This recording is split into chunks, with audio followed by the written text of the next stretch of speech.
আজকের মিনি ব্লগটা আমি শুরু করেছি সন্ধ্যাবেলা। মা সন্ধ্যা দিতে গেছিলো আর আমি এদিকে চট করে জামাগুলো ভাঁজ করে ফেললাম। এক চুটকিতেই দেখো কত তাড়াতাড়ি এত জামা ভাঁজ হয়ে গেল। তারপর এদিকে বাবুর জামাগুলো বাবুর আলমারিতে রাখলাম। একটু অগোছালো হয়েছিল, আলমারিটা গুছিয়ে রাখলাম। আর ডয়ারের অবস্থা দেখো, ডয়ারে প্রচুর জিনিস জমে গেছিলো। সব বাছাই করে ভালো জিনিসগুলো রাখলাম আর দেখো কত বেকার জিনিস বেরিয়েছে। এখন ভাবছি আলমারিটাও একটু গোছাবো। আলমারিতে আমার যে সাজার জিনিস রাখি এখানেও প্রচুর এলোমেলো হয়ে গেছে। ডিওড্যাপ থেকে এই বাক্স টাইপেরগুলো আমি অনেকদিন আগেই নিয়েছিলাম, ভেবেছি গোছাবো গোছাবো করে গোছানো হচ্ছিল না।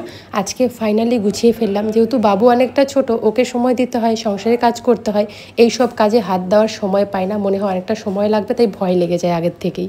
এখন চলে এসেছি রাতের খাবার বানাতে। রুটি বানালাম, এদিকে দুধটা গরম করব। আর দুপুরেই বানিয়ে রেখেছিলাম আলুর দম আর একটা সবজি, সেটা দিয়ে আমদুধ রুটি দিয়ে খাবো। আমি কিন্তু রান্না করতে করতে এদিকে কাপড় দিয়ে ওভেনটা ক্লিন করে ফেলি, আর হাফ যা থাকে পরে ক্লিন করি। তোমরাও কি এরকম করো? কমেন্টে জানিও। রান্না বান্না করে সবাই একসঙ্গে খাওয়া দাওয়া করে ঘরে এসেছি।